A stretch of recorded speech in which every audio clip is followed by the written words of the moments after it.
Olá, daqui é a Joana do Fumaça. Desde o início do ano, a nossa redação perdeu cerca de 700 euros em contribuições mensais. Por isso começámos uma campanha para trazer mais 200 pessoas para a comunidade de Fumaça. Se quiseres e tiveres essa disponibilidade, venho pedir-te que apoies o nosso jornalismo de investigação de livre acesso, radicalmente transparente e que respeita direitos laborais. Já 100 pessoas se juntaram desde o início da campanha. Por isso tu e mais 99 pessoas fizerem hoje uma contribuição mensal, recuperamos o dinheiro que perdemos e chegamos ao nosso objetivo deste mês. E agora, deixo-te com o Ricardo Esteves Ribeiro. Olá, eu sou o Ricardo Esteves Ribeiro. Um breve aviso. Nesta entrevista vamos falar de suicídio e de sofrimento psicológico. Não é uma conversa particularmente explícita, mas é um tema recorrente. Pondera se queres continuar. E se precisares de ajuda, a qualquer momento, há apoio psicológico gratuito no SNS 24. É o 808 24 24 24. Para emergências, liga ao 112. Há também outras linhas de apoio na descrição deste episódio e no nosso website. Desde o início do século, suicidaram-se cerca de 170 polícias da PSP e da GNR. É o dobro da taxa de suicídio do resto da população portuguesa. Este sofrimento desproporcional é uma das motivações para o levantamento sobre a saúde mental nas polícias, encabeçado pela psicóloga Lúcia Pais. Publicamos aqui uma entrevista com ela gravada em fevereiro deste ano para a série sobre o policiamento de bairros guetizados, as pessoas que ali habitam e os polícias que lá trabalham, que o Fumaça prepara desde 2018 com a Divergente. É a próxima investigação que vamos publicar. Lúcia Pais é, para além de psicóloga clínica de formação, pós-graduada em Criminologia. Desde cedo se interessou pela ligação de psicologia com o direito. Trabalhou com agressores, vítimas e familiares de ambos. Só depois chegou ao elemento que lhe faltava do fenómeno criminal. Desde 2006, é professora no Instituto Superior de Ciências Policiais e Segurança Interna, onde se formam os oficiais da Polícia de Segurança Pública. Aí, dirige o Departamento de Ciências Sociais e Humanas e faz a coordenação científica do laboratório de grandes eventos do Centro de Investigação do Instituto. Ajudou a criar esse espaço para que se produzisse conhecimento sobre as práticas policiais seguindo um método científico, para dar base a decisões futuras. Estima que já entrevistou cerca de 200 polícias. Investigar o trabalho sexual e insegurança, a relação das polícias com a população em situação de sem-abrigo, modelos de diálogo entre forças de segurança e manifestantes e, foi por isso que falámos, o impacto do policiamento na saúde mental de polícias. Conhecia num evento público organizado pela Inspeção-Geral da Administração Interna, a IGAI, quando apresentava as conclusões preliminares de um estudo em que falou com 62 elementos da PSP sobre saúde mental e os problemas que sentiam a trabalhar. Comecemos pelo porquê desse estudo. Até já. Sempre me fez muita confusão como é que os polícias aguentavam a correr a acidentes de trânsito com pessoas que ficam mortas, não é? Ou completamente estropiadas. Pronto, porque há desses, não é? Infelizmente. E como é que as pessoas recuperavam disso? Depois, uma outra situação.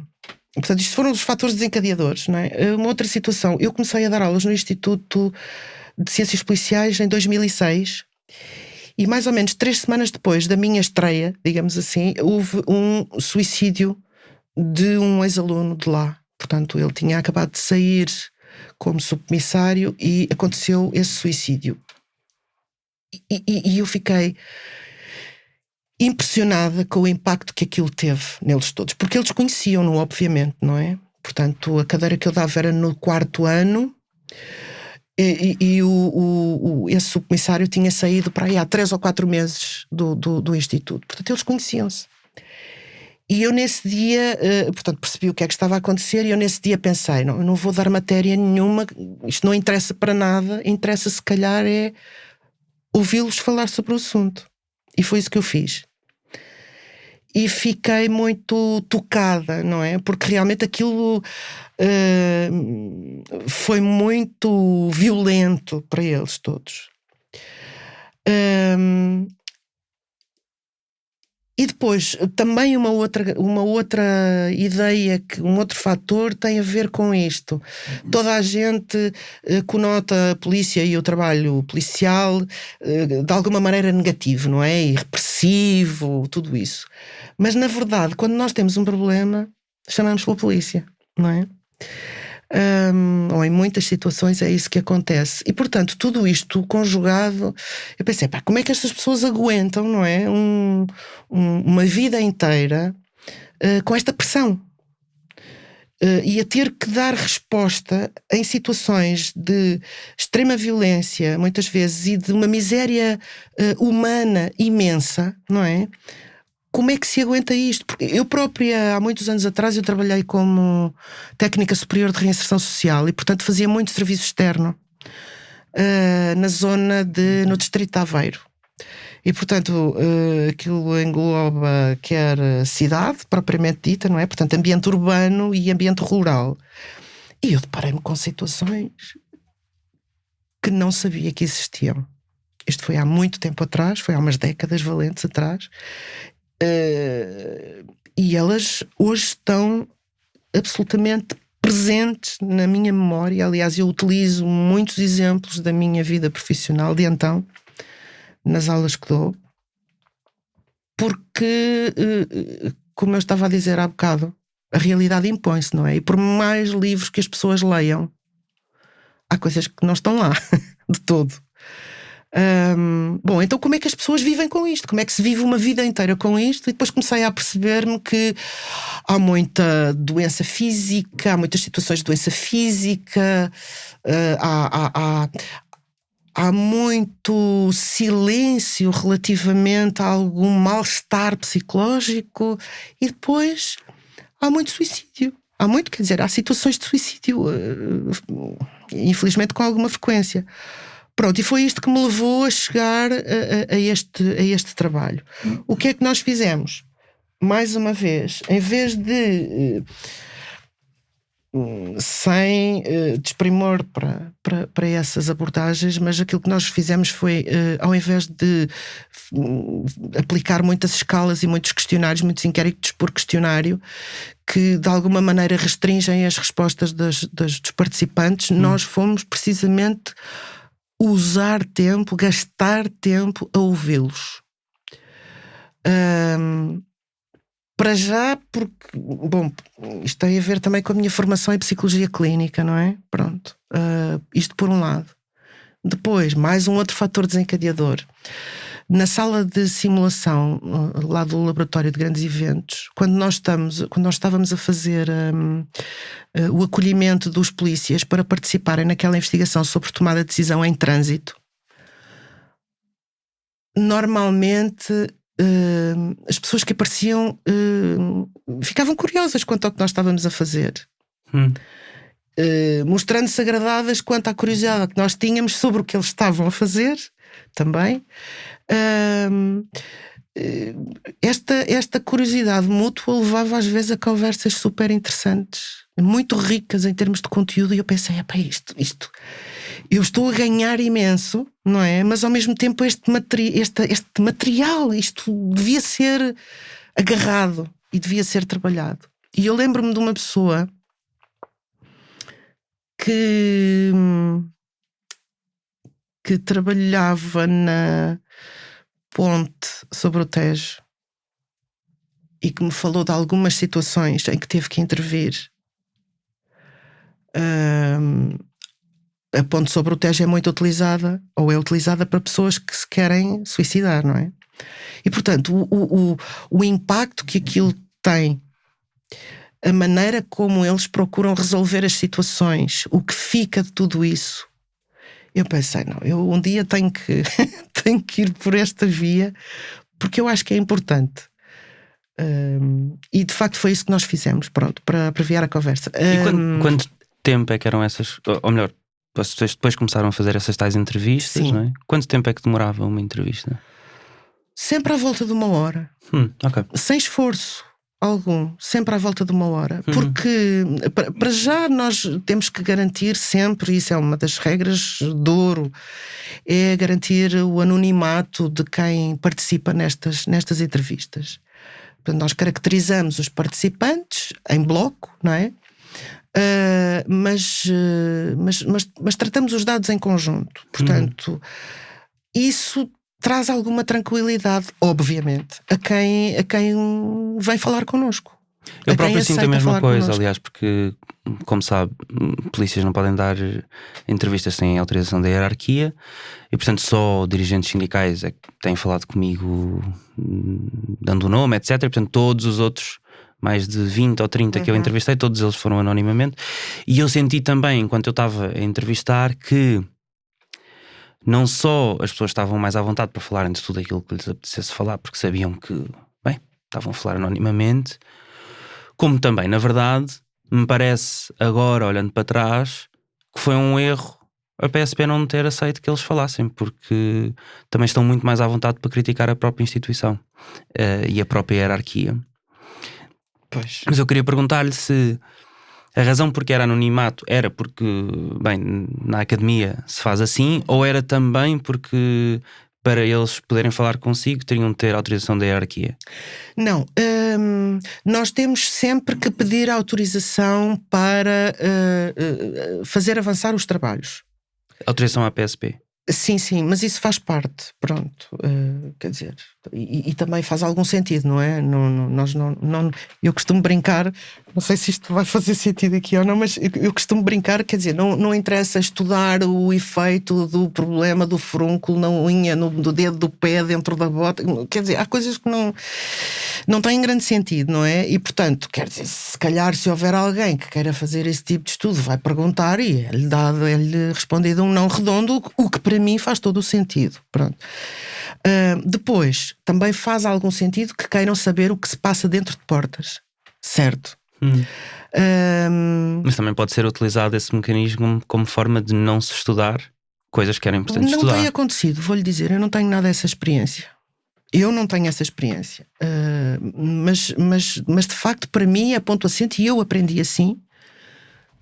E ensino assim, a garantia do anonimato para mim é fundamental. Quer dizer, ainda que eu possa pensar que há pessoas que é aquela pessoa que eu quero especificamente, mas isso é noutro contexto. Contexto de investigação, se nós fazemos um estudo de caso, isso é uma coisa, se nós fazemos este tipo de abordagem, é outra coisa. E quantas pessoas foram entrevistadas? Para estes trabalhos, até agora, 62. Portanto, aquilo que me ouviu apresentar resulta de 62 entrevistas de investigação, portanto, em profundidade. Uau. Ou seja, são umas horinhas de entrevista, não é? De ouvir pessoas. De transcrição. E de transcrição, edição, então. Exatamente. Bem sei. Estou aí agora. Exato. E depois de análise de conteúdo, que é outra coisa que eu procuro... enfim, ensinar com algum rigor, porque há muito a ideia de que nós fazemos análise de conteúdo e vamos buscar aquilo que nos interessa. Não. Tudo aquilo que o sujeito diz é importante. Se ele o referiu, quem somos nós para deitar fora, não é? Ou para dizer, não, isto não serve. E eu tenho uma vaga ideia de quando nós falámos nessa conferência me ter dito que o relatório que ele estava a apresentar era preliminar e que iam continuar a investigação. Em que ponto é que isso está neste momento? Neste momento está a decorrer, portanto, aquilo que eu apresentei foi o resultado de 3, a comparação. Portanto, eu peguei em 3 dissertações que foram orientadas por mim, daqueles subcomissários que mencionei, e fiz um estudo comparativo dos resultados de tudo aquilo. Okay. Portanto, olhei novamente para os dados, olhei novamente para as entrevistas, para as análises que tinham sido feitas, reagrupei aquilo e foi esse estudo comparativo que eu apresentei. Este ano há mais uma aspirante que está a fazer um trabalho, aí sim, trabalhando com as pessoas que estão no trânsito e nessas equipas que vão... que ocorrem aqueles acidentes mais graves. Mas então vamos entrar um bocado em algumas das conclusões que apresentou lá e que depois, aliás, mandou por PDF. Segundo essas conclusões que lá apresentou, uma das maiores dificuldades dos polícias que fazem parte de equipas de intervenção rápida, que eu acho que quando diz riot units vão ser as equipas de intervenção rápida? Não. Corpo de intervenção. Do corpo de intervenção, ok. Do corpo de intervenção são estigma em relação a problemas de saúde mental, estigma em relação a pedir ajuda e falhas no acompanhamento, training, não é? De saúde mental. O que é que isso significa? Bom, isto curiosamente tem muito a ver com aquilo que nós encontramos na literatura e que, mesmo lá fora, apesar de haverem imensos serviços de apoio aos polícias, quer aqueles que estão no ativo, quer aqueles que já saíram, apesar de existirem muitos serviços, existe ainda muito a ideia de que isso está escrito e está estudado, a ideia de que quem pede ajuda está com problemas. Se está com problemas, não é tão forte quanto deveria ser. Os polícias querem-se fortes, não é? Para confrontar os outros, porque os delinquentes, digamos assim, também são fortes. Portanto, os polícias querem-se fortes. Se eles vão procurar ajuda é porque não estão bem. Se eles não estão bem, e se eu sou parceiro dele ou dela, se ela não está bem, então qual é a confiança que eu posso ter? E não está bem, como é que não está bem? Será que se vai passar, desculpa a expressão, vai passar-se dos carretos de um momento para o outro? Ou seja, é confiável, mantém-se confiável, ficou fraco, está fraco, será que o seu juízo pode estar comprometido? Como é que eu vou continuar a confiar? Como é que eu vou continuar a confiar a minha vida nessa pessoa, ou a essa pessoa? E portanto, há sempre esse receio de ser mal interpretado, e esse receio de passar a ser visto como alguém menos valioso e como alguém menos confiável, porque aqui tem que se confiar, não é? Muitas vezes há situações em que a vida fica em risco e portanto tem que se confiar. Mas se eu estou a ler bem, o que isto significa, é aquilo que aqui o relatório diz, é que quando vocês perguntam aos polícias do corpo de intervenção que entrevistaram quais são as vossas maiores dificuldades, eles dizem que são estigma em relação à saúde mental, estigma em relação a pedir ajuda. Entre outros, vamos lá ver. Nós também... Mas estes são os que são mais mencionados? Porque depois quando nós vamos, por exemplo, aos polícias que trabalham com violência doméstica, aos polícias que trabalham no turismo, nas zonas urbanas sensíveis, são coisas muito mais operacionais e mais práticas, não é? Por exemplo, gaps in practical training, portanto, falhas no treino prático de policiamento em si, ou por exemplo, falhas na educação na escola prática de polícia, ou seja, são coisas muito mais práticas. Mas quando nós vamos ao corpo de intervenção e lhe perguntam quais são as maiores dificuldades, eles dizem que é a saúde mental. Porque, repara uma coisa, eu aqui, quando fiz a apresentação disto, portanto, o que eu apresentei foram os temas mais prevalentes. Não quer dizer que outros não surjam, não é? Agora, de facto, pelas próprias características da atividade que eles desenvolvem. Eu ontem estava na aula de apresentação lá no Instituto e a dada altura surgiu esta ideia. Vocês imaginem o que é uma pessoa do corpo de intervenção que é chamada a uma ocorrência, não é? Portanto, vai uma equipa e vai com a adrenalina, caramba, aquilo vai aumentando, as pessoas estão completamente ativadas e focadas naquilo para que foram chamadas, e depois chegam lá e a coisa já se resolveu. O que é que acontece? Não é? Quer dizer, por onde é que vai a adrenalina? Para onde é que vai tudo aquilo? Não é? Toda aquela mobilização e ativação, para onde é que vai aquilo tudo? Portanto, para onde é que vai? É natural. Bom, muitas vezes fica guardada, e esse é que é o problema, não é? Não há mecanismos de escoamento, digamos assim, para tudo aquilo que está ali em efervescência. E isso é que muitas vezes depois provoca, a médio e longo prazo, não é? O acumular dessas situações todas provoca problemas. O que é que eles fazem muitas vezes? O que eles dizem que fazem muitas vezes? Vamos jogar uma futebolada, por exemplo, não é? É claro que isso são tudo estratégias que eles utilizam, não é? Que eles recorrem e que são claramente positivas. Mas a mobilização não é que eles têm não é propriamente para ir dar uns toques numa bola, não é ir dar uns chutes numa bola. Não, a mobilização que eles têm é de outra ordem. Eu sei que neste relatório se foca em 4 áreas, não é? A violência doméstica ou conjugal, corpo de intervenção, policiamento das zonas urbanas sensíveis e do turismo. Para a minha investigação eu estou particularmente interessado nas 2 do meio, não é? Sim, corpo sim. de intervenção e das zonas urbanas sensíveis. E queria perguntar-lhe, para estes 2, quais é que são os temas, os problemas que geram mais impacto na vida de polícias e na sua saúde mental? Bom, ainda relativamente à pergunta que estava a fazer sobre os polícias do corpo de intervenção, vamos lá ver. Eu enalteci as respostas, digamos assim, mais prevalentes. Como eu estava a dizer há bocado, não quer dizer que não tivessem havido outras. Agora, de facto, repare, isto é um bocadinho. Eles estão quase sempre no fio da navalha, não é? Portanto, eles, quando são chamados, eles sabem que são chamados para alguma coisa que seguramente não é para irem comer bolos, não é? E, portanto, o treino a que eles estão sujeitos tem também a ver com isso. Portanto,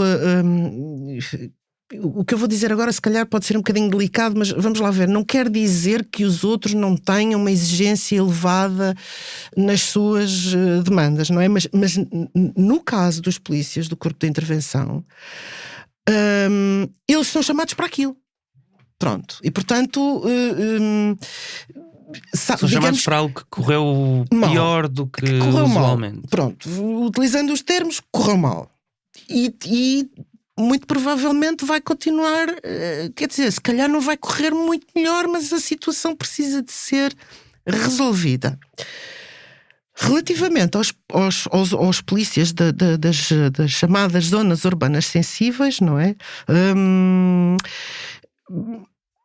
Vamos lá ver, a ideia que transmitiram é que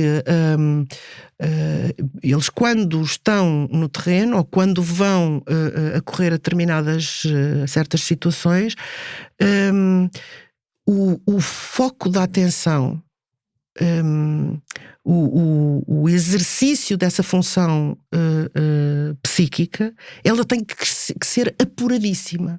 Portanto, eles têm que estar absolutamente focados no ambiente externo, nas pessoas que estão à sua volta, na situação propriamente dita que está a acontecer e também nos colegas. Portanto, imagine-se, mais uma vez, o esforço que é preciso fazer. É claro que sai naturalmente, não é? Mas isto tem custos do ponto de vista da energia que é preciso gastar para tudo isto. O esforço que é preciso fazer para manter esta acuidade, não é? Portanto, quando refere os problemas de saúde mental, não há propriamente problemas de saúde mental. Eles não falam em problemas de saúde mental. Mas quando nós falamos sobre o tópico, há acolhimento desse mesmo assunto. O que é que eu quero dizer com isto? Muitas vezes, eu não sei se isso ficou claro na minha fala, mas muitas vezes o corpo fala. E fala dizendo que me dói aqui, ou que estou com a pressão arterial muito elevada, ou que estou com um bocadinho de taquicardia, de vez em quando sinto os picos de taquicardia, ou de vez em quando tenho uns pensamentos intrusivos, ou de vez em quando tenho uns flashbacks, ou de vez em quando tenho uns suores, para que não sei muito bem de onde é que aquilo vem. Quer dizer, o que também nós conseguimos perceber é que, porque não há, e isto não tem só a ver com os polícias, não há ainda uma ideia de que a saúde mental é um bem precioso. Pronto. Quando nós falamos em saúde mental, falamos em perturbação, problema, etc. Portanto, não havendo essa ideia, as pessoas não estão propriamente habituadas a dizerem: eu hoje não estou a sentir-me, estou triste, por exemplo. É difícil, não é? As pessoas admitirem isto e falarem sobre isto. E, portanto, fala-se com o corpo. eu tenho andado a dormir mal, eu tenho, pronto, aqueles sinais e sintomas de que eu estava, que eu referi ainda agora. Mas quão frequentes são esses sinais, esses sintomas nos polícias? Pois, é esse estudo que nós estamos a fazer, não é? E para já ainda sem quantificar, só para, no fundo é só para levantar a poeira e mostrar, isto existe também cá. É preciso nós olharmos para isto. E já agora, talho de foice, quer dizer, o feedback que houve relativamente a esta apresentação foi de facto muito bom, porque e era isso que de alguma maneira era pretendido, quer dizer, vamos lá olhar para isto. Isto existe, não é negativo falar sobre isto, e é preciso, a propósito de algo que há bocado ficou para trás na conversa, convém sabermos o que é que existe, não é? Mesmo em termos gestionários, convém saber o que é que existe, o que é que temos em mãos.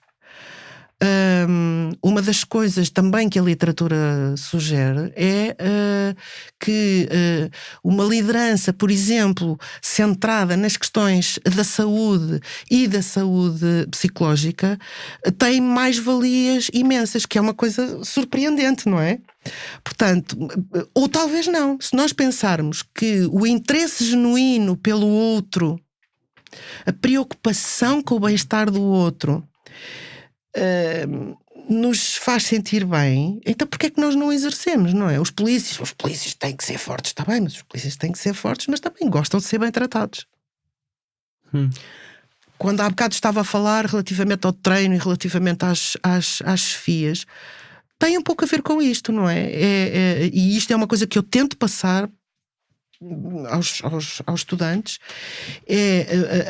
o conhecimento do outro e a preocupação com o outro. Porque se nós, e portanto isto começa em nós, não é? Se nós nos sentimos às vezes num dia completamente em baixo, pá, não me digam nada, se calhar no dia seguinte está o colega ali do lado e nós nem sequer olhamos para ele e continuamos a exigir. Não quer dizer que as coisas não tenham que se fazer, mas se calhar às vezes basta uma palavra e um toque no ombro e dizer: pá, como é que isso está? Está tudo bem? Às vezes é só isto, não é? Mas aquilo que me têm dito polícias que eu entrevisto é que a maior parte das chefias não faz sequer isso. E não só não faz sequer isso, como também quando os próprios polícias dizem eu preciso de ajuda, dizem vai lá para casa resolver esse assunto e volta. Pois, outra das coisas que eu tenho aprendido é que se nós queremos naturalizar o assunto, temos que falar dele. Ele tem que começar a ser olhado de frente e conversado, não é? O problema da saúde mental, vamos lá ver, não é o problema, é o tema da saúde mental. Finalmente veio à tona porquê? Por causa da pandemia, não é? Fundamentalmente por causa da pandemia, porque foi tão dramático para determinadas pessoas que elas tiveram mesmo que admitir que estavam a arrebentar pelas costuras e que não aguentavam mais. Portanto, infelizmente foi pela razão que foi, mas ainda bem que aconteceu. Isto é horrível de dizer, não é? Mas pronto, mas ainda bem que o assunto foi colocado na ordem do dia. Os pedidos são cada vez mais intensos e cada vez mais numerosos, não é? As pessoas percebem que é um tema importante e percebem que afeta toda a existência. Não apenas de si próprias, mas também das pessoas que têm à sua volta, da sua família, dos seus amigos, dos colegas de trabalho. Portanto, só falando nisto, e eu acho que também na instituição policial isto tem que ser falado, tem que ser abertamente falado. Não é... quer dizer, as pessoas quando dizem porque vai resolver isso para casa, vai ao psicólogo. Porquê é que não vai ao psicólogo? não, ainda existe muita ideia. Quando se fala nos psis, está tudo maluco. Não. As pessoas podem estar momentaneamente fragilizadas. Podem ter necessidade de ouvir alguém de fora sobre um determinado assunto que lhes permita alcançar uma outra perspectiva sobre o problema. E olhá-lo, passar a olhá-lo de outra maneira, a acolhê-lo de outra maneira na sua vida. Não, é óbvio que a psicologia não vai eliminar o problema. E se ele existe, está lá, não é? Agora, nós podemos olhá-lo de maneira diferente e conviver com ele de uma maneira mais menos sofrida, digamos assim, mais leve.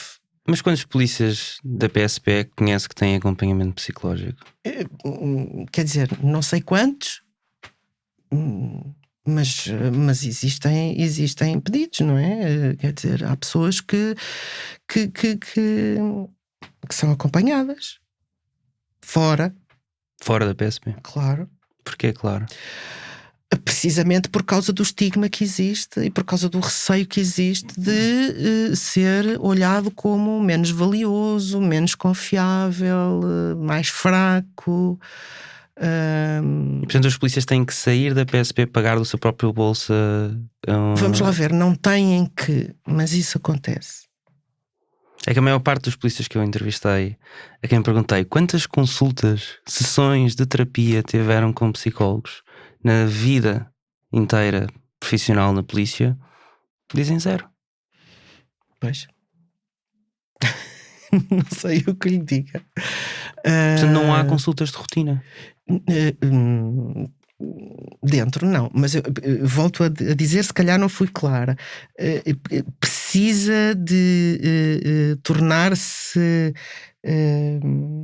cada vez mais audível um discurso em que se mostra que as pessoas vão ao psicólogo não é porque estão com uma doença mental, é porque existe uma perturbação, pode ser relativamente contida no tempo, não obrigatoriamente estamos a falar de pessoas com uma perturbação psicopatológica daquelas de livro. Aliás, hoje existe cada vez mais também uma variedade de pessoas que recorrem a serviços de psicologia justamente para se manterem saudáveis. Da mesma maneira que nós fazemos exercício físico, procuramos uma alimentação mais saudável possível, ainda que prazerosa, a saúde mental faz parte da saúde. Bom, e portanto, por isso é que eu estava a dizer que é preciso falar no assunto. As pessoas não têm que ter medo de recorrer e não deveriam ter medo de dizer que recorrem. Mas qual é a consequência para polícias de não terem essa... Ou seja, vamos assumir então que polícias têm todas essas coisas que me teve a dizer, não é? Picos de adrenalina que que depois não dão em nada, veem coisas que provavelmente a maior parte dos cidadãos não vão ver na vida, não é? Pessoas em situações de saúde muito más, aliás, também situações de violência muito graves, etc. Não ter acompanhamento psicológico, tendo isso no seu dia-a-dia, na sua profissão, resulta em quê? Quais é que são as consequências nas pessoas? Não tendo? Bom, não tendo, resulta naquilo que foi de alguma maneira lá apresentado na conferência de que falámos, ou na palestra de que falámos, e que tem a ver com, num primeiro momento, alterações ao nível da saúde física. Seria interessante perceber se é num primeiro momento ou se é porque de facto não estão habituados a falar num outro registro. Mas, bom, há alterações ao nível da pressão arterial, há inclusivamente estudos que mostram que há alterações ao nível das células, portanto coisas a um nível micro que podem constituir indicadores importantes, mas que têm que ser pesquisados, não é? Normalmente em análises de rotina não são. Sintomas físicos, portanto problemas ao nível cardiovascular podem surgir, marcadores de stress como o cortisol, que é uma hormona também elevado, diabetes, Portanto, há uma série de problemas que vão surgindo antes até das pessoas. Eu quero dizer isto de outra maneira. As pessoas vão ao médico, não é? E queixam-se de que estão assim ou que estão assado. Diagnóstico: pressão arterial elevada, colesterol elevado, toma-se aqui um comprimido, toma-se ali uma precaução e a coisa vai. Portanto,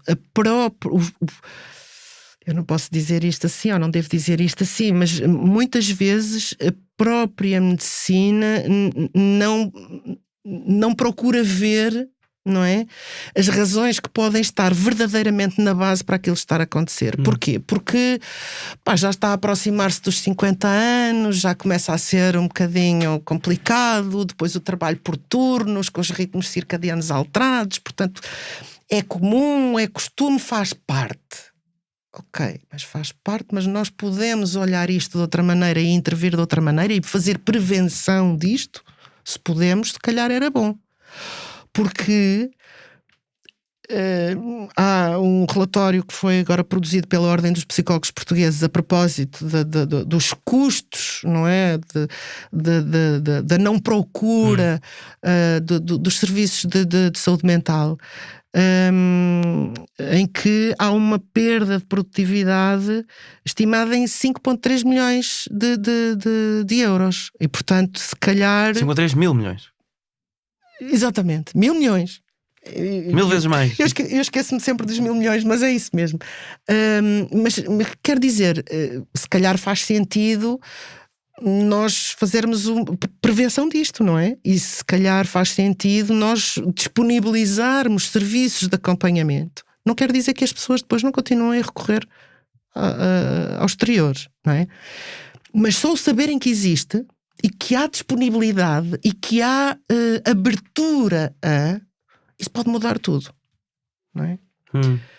Mas, por exemplo, essas consequências que me estava a dizer eram físicas, mas existe também, obviamente, consequências psicológicas das pessoas trabalharem sobre esse stress. Por exemplo, no vosso relatório, as pessoas do corpo de intervenção diziam que alguns dos impactos psicológicos que sentiam eram irritabilidade, sentimentos de inutilidade, frieza emocional, frustração, inquietação e preocupação. Os que fazem policiamento nas zonas urbanas sensíveis dizem distúrbios de sono, medo, hipervigilância, frieza emocional, inquietação e preocupação também. Esse é dos dois. Quando a Lúcia olha para isto enquanto psicólogo, o que é que isto significa, na verdade, não é? Porque eu olho e penso, ok, irritabilidade, pensaria, é normal, não é? Mas se calhar a Lúcia olha para isto e... Imagine isto na família. Imagine viver com uma pessoa que se sente de alguma maneira inútil e que está permanentemente com níveis de irritabilidade imensos, não é? E que salta com qualquer coisa que lhe seja dita e responde, que está sistematicamente com uma impressão de frustração e de menos-valia. O que é viver com uma pessoa nestas condições? Difícil, não é? E se houver miúdos, crianças pequenas, difícil, não é? Quer dizer, é uma pessoa que está triste, que se sente desvaliosa, que muito provavelmente tem pouca perspectiva para diante. E isso é uma coisa que para mim me assusta, não é? Enquanto clínica, qual é o projeto que esta pessoa tem para si e para os seus? Se não há projeto, eu estou aqui a fazer o quê? Não é? Um bocadinho aquilo que quando nós pensamos nos idosos e estamos sempre a dizer, não, tem que se manter ativo, tem que ter tem que ter um projeto, tem que ter alguma coisa sempre para fazer. Então, nós estamos preocupados, e bem, com os idosos, e dizemos-lhes isto quando nós encontramos uma pessoa que refere este tipo de indicadores e que tem 30 anos, 40 anos, quer dizer, não ficamos preocupados. Eu fico preocupada, não é? quando nos dizem pessoas que trabalham por turnos, e que já aí sabemos que que traz problemas, essas pessoas dizem-nos que têm problemas de quantidade e qualidade de sono e que se sentem sistematicamente cansadas. Então são estas pessoas que estão lá fora, não é? E que supostamente nós confiamos nelas para nos manterem seguros. Vamos lá ver. Este tipo de abordagem, este tipo de conversa, isto não quer dizer de todo que estes profissionais não cumprem as suas funções de forma absolutamente adequada. Não é isso que está a falar-se, nem é isso que está em causa. Aquilo que está em causa é nós mantermos esses profissionais com boas condições de saúde física e psicológica para não apenas continuarem a exercer adequadamente a sua profissão, a sua atividade profissional, mas também terem uma vida para eles próprios e para as suas famílias prazerosa, não é?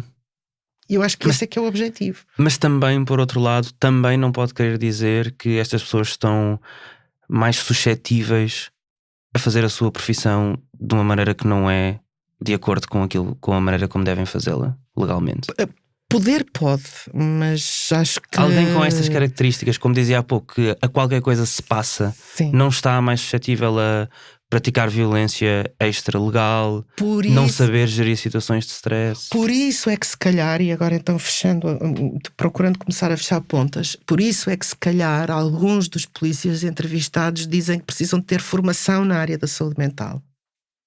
Porque percebem que se calhar às vezes ter uma palavra mais dirigida, não é, a um colega, para com um colega, se calhar poderia fazer toda a diferença. E isto não é tornar os polícias psicólogos, não é nada disso, não é? Mas é torná-los, sensibilizá-los para alguns tipos de matérias que os podem ajudar.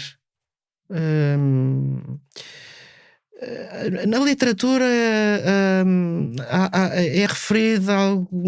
são referidas algumas intervenções que têm a ver com, sejam, nomeadamente em situações críticas, não é? Sejam os primeiros socorros psicológicos, sejam os debriefings psicológicos, mas também os resultados, quer dizer, há resultados contraditórios quanto à aplicação dessas abordagens, mas que eles são sensíveis a este tipo de formação, são, e percebem a mais-valia que ela pode ter, percebem.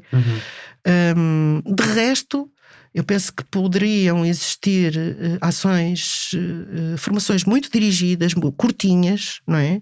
Intensivas, mas curtinhas, muito dirigidas relativamente a estas temáticas, precisamente para naturalizar os temas, para chamar a atenção de... Mas eu volto a perguntar, alguém com estas características e que sente isto, irritabilidade, frustração, hipervigilância, medo, está mais suscetível a praticar violência extralegal? Claro. Porque, de alguma maneira, isso também está escrito na literatura científica, de alguma maneira é por essa via que ocorre a naturalização da violência, não é? Quer dizer, se essa resposta tende a repetir-se, não é? E se não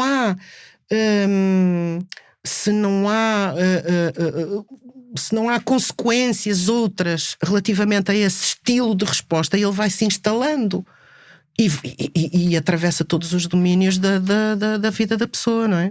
Isso está escrito. Eu entrevistei uma psiquiatra que também trabalha com estes temas, Susana Almeida, deve conhecer também, e quando lhe perguntava se achava que, bem, os relatórios que o Conselho da Europa, bem, e não só, têm revelado a brutalidade policial em Portugal, ou pelo menos têm sugerido essa brutalidade policial, podem também ser, ou essa brutalidade policial também é consequência da falta de acompanhamento psicológico de polícias. Concorda? Eu não sei, quero dizer, eu seria um bocadinho cautelosa a estabelecer essa relação direta, não é? Eu não sei, não tenho conhecimento para responder de forma taxativa àquilo que me está a perguntar. Não tenho. Se calhar é um bocadinho passo maior que a perna. Mas não sei. Faz mal à saúde ser polícia? Essa é uma pergunta engraçada. Depende. Quer dizer, não é uma questão de fazer mal à saúde, porque quando nós nos encontramos, uma das coisas que eu lhe referi era a minha preocupação quando formava ou quando dou aulas aos futuros oficiais de polícia.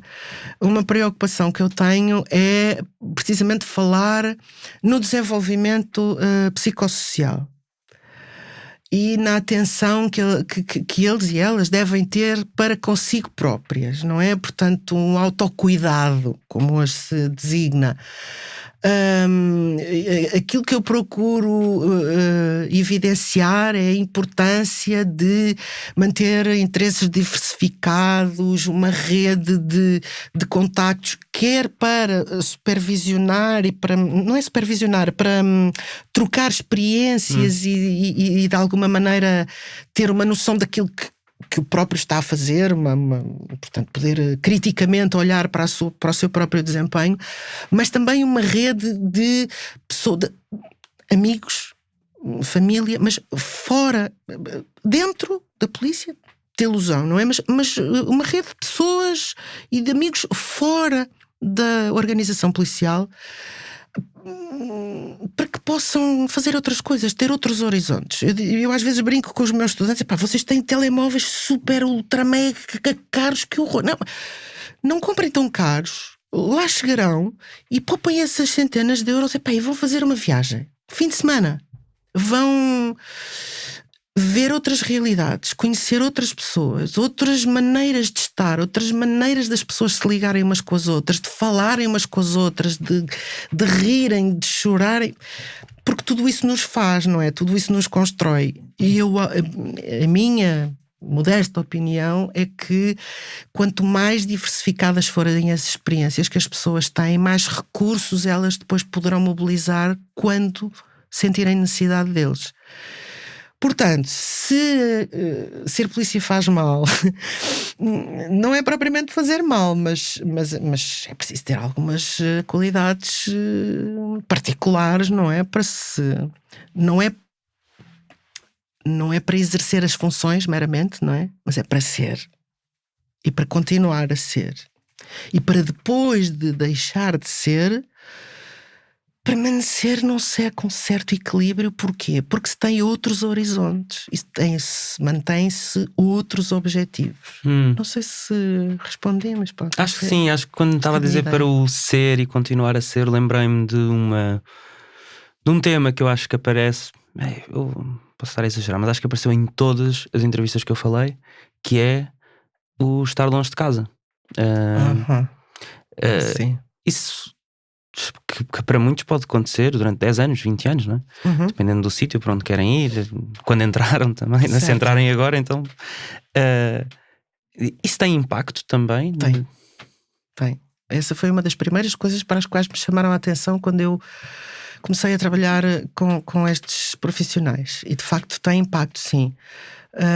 Aquilo que me faz um pouco de confusão, mas isto se calhar é mesmo ignorância minha, mas o que me faz um pouco de confusão é não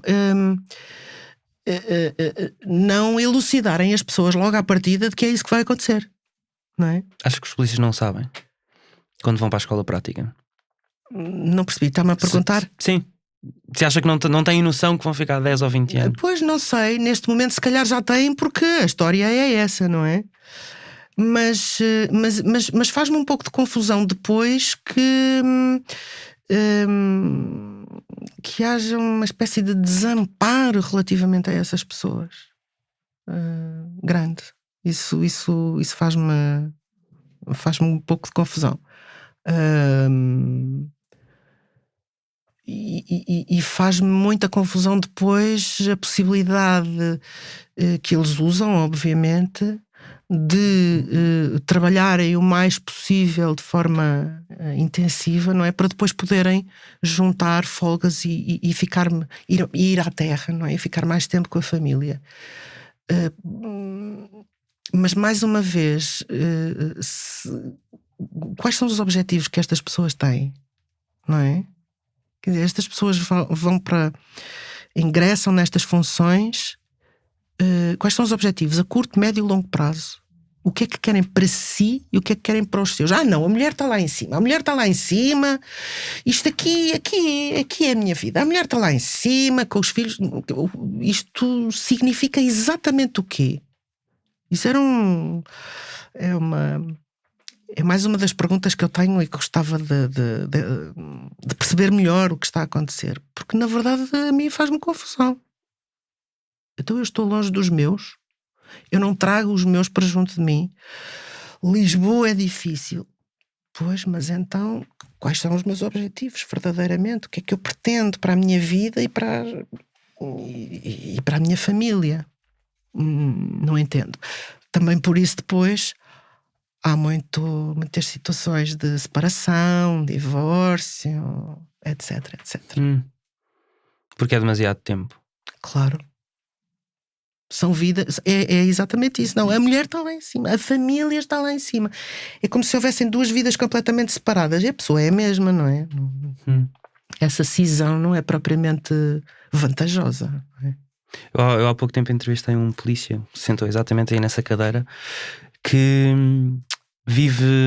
Bem, a família dele está fora de Lisboa, ele vive nas camaratas da PSP na Zona J, em Chelas, e estava-me a contar que divide casa com 60 pessoas, depende um bocado de quem está lá, em que altura, etc. Mas neste momento 60 pessoas, cada quarto tem 20, são beliches, onde as pessoas dormem, onde há provavelmente a dada altura sempre alguém a dormir, porque as pessoas têm turnos diferentes, onde há uma casa de banho por quarto, e portanto uma casa de banho para 20 pessoas, onde se ele quiser falar ao telemóvel com a família tem que sair...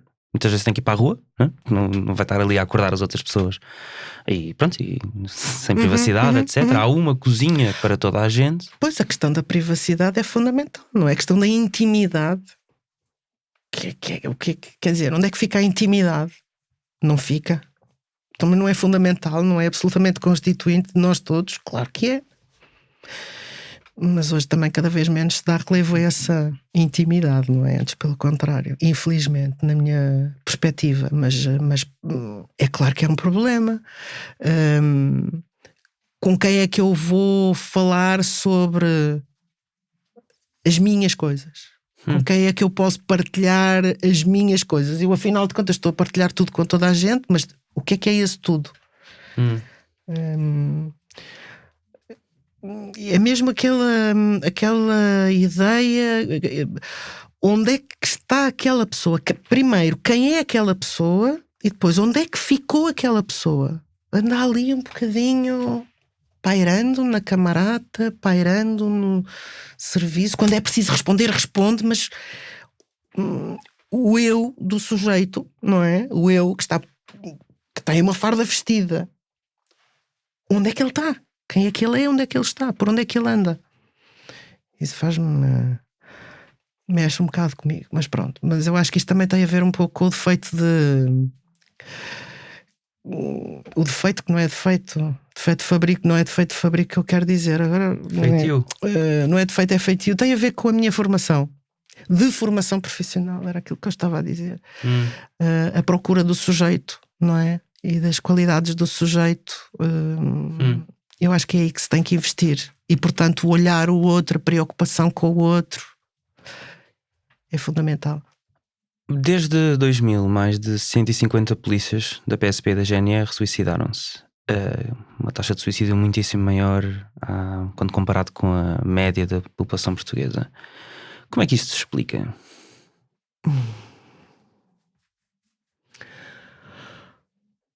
Eu acho que se conseguisse explicar, já se tinha evitado, não é?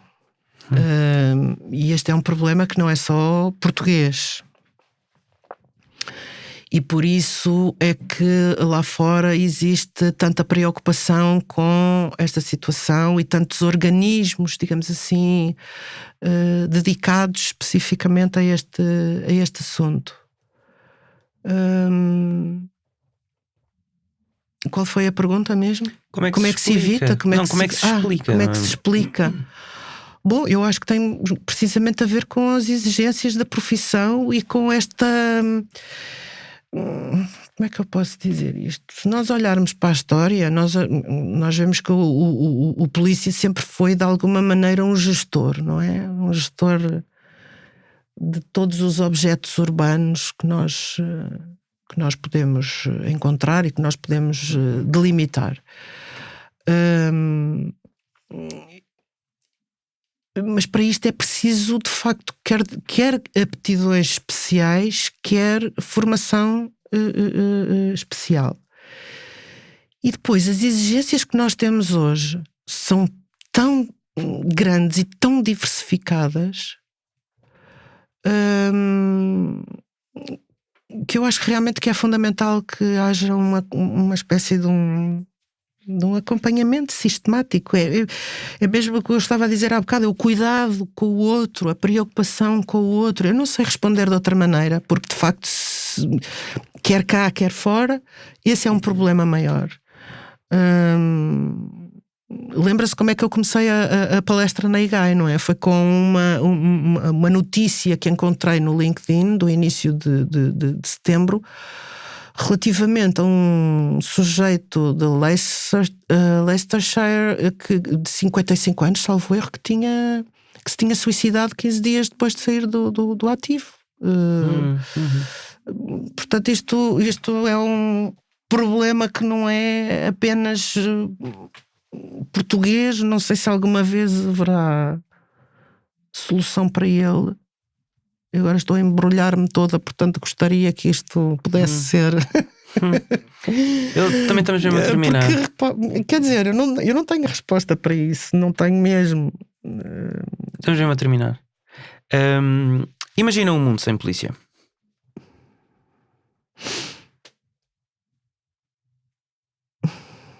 Essa é uma pergunta difícil, mas não imagino. Se me perguntar relativamente a certas funções, se calhar, até porque aquilo que nós vimos assistindo nas últimas décadas é por um lado uma mercantilização da polícia, não é? E por outro lado uma fragmentação, uma espécie de fragmentação, pulverização, é esse o termo de algumas funções policiais. Não apenas aquilo que foi buscado, digamos assim, pela segurança privada, mas há uma série de outras entidades, grupos, uns mais organizados, outros menos, que se dedicam à manutenção da segurança das pessoas. Também porque as populações começaram a achar que estavam a pagar muito para as suas polícias ou pelas suas polícias. Mas pronto, isso depois também tem a ver com as mudanças sociais a que nós temos assistido. Enfim, talvez uma polícia com funções diversas, mas sem polícia eu não consigo.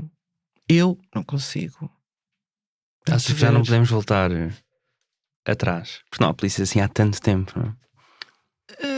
Pois, há polícia já há muito tempo, não é? Em Portugal há de ter sido em 1867. Pois, então.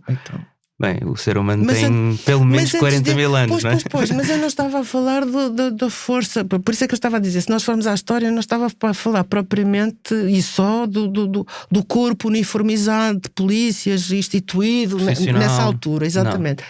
Eu estava a falar daquelas daquilo que se falava no início de tudo, não é? O guardador do rebanho, não é? Aquele que leva o rebanho pelas melhores pastagens. Isto é uma espécie de imagem do Michel Foucault que é muito engraçada a este propósito.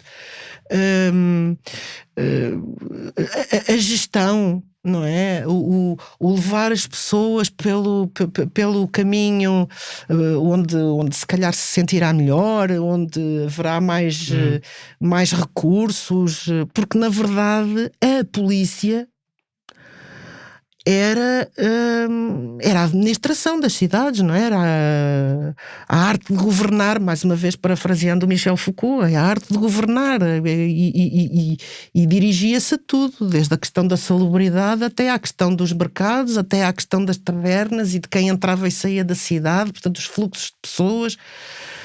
Mas depois não é o que também é a hoje. moralidade não tem nada a ver.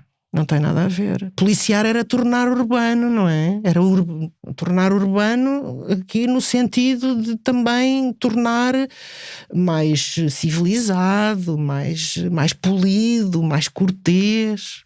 Portanto, por isso é que eu estava a falar que eu não consigo. Não estava a falar desta ou destas polícias, não propriamente. Estava a falar disto. Porque sem essas acha que era possível? Imaginava um mundo sem elas? Talvez.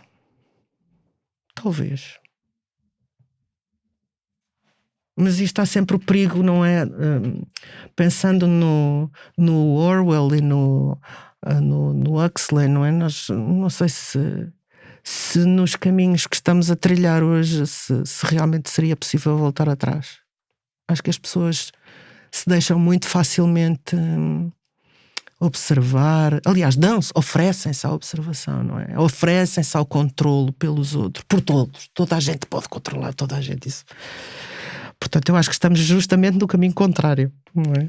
Travestido de qualquer coisa que tenha a ver com podemos tudo, somos livres e, portanto, isto para a frente é que é o caminho, mas se calhar temos que ver a outra face da moeda. Alguns dados para enquadrar o que ouviste.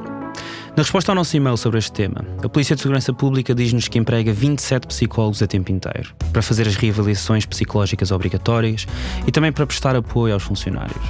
Nos últimos 5 anos, dizem, reavaliaram cerca de 14 mil polícias, mais de 2/3 dos efetivos. Estes são os testes obrigatórios, não são consultas de apoio. Aí, a PSP diz não registar o número de polícias seguidos. Mas no ano passado, o Departamento de Psicologia conta ter dado pouco menos de 14 mil consultas. Fazendo contas, mesmo que cada paciente tivesse apenas 4 sessões, não chegava para cobrir cerca de 20% do efetivo. Esta entrevista foi feita e preparada por mim, Ricardo Esteves Ribeiro, o Nuno Viegas fez a edição, o Bernardo Afonso foi responsável pelo som, faz ainda parte da equipa Fumaça Joana Teresa Batista, Luís Marquês, Fred Rocha, Maria Almeida e Margarida David Cardoso. Desde o final da publicação da série Desassossego, a última que publicámos, perdemos cerca de 700 euros por mês em contribuições recorrentes. Isso significa que mais de 100 pessoas deixaram a comunidade de Fumaça, seja porque deixaram de ter condições financeiras para continuar a pagar, seja porque apenas se esqueceram de atualizar o seu método de pagamento, seja porque deixaram de gostar do nosso trabalho. Para contrariar isso, até ao dia 28 de setembro, queremos trazer 200 novas pessoas para a comunidade de Fumaça e voltar a conseguir que mais de 50% do nosso orçamento seja pago por contribuições mensais. Vai a fumaca.pt/contribuir e ajuda-nos a chegar lá. Venham mais 200 de uma assentada. Até já.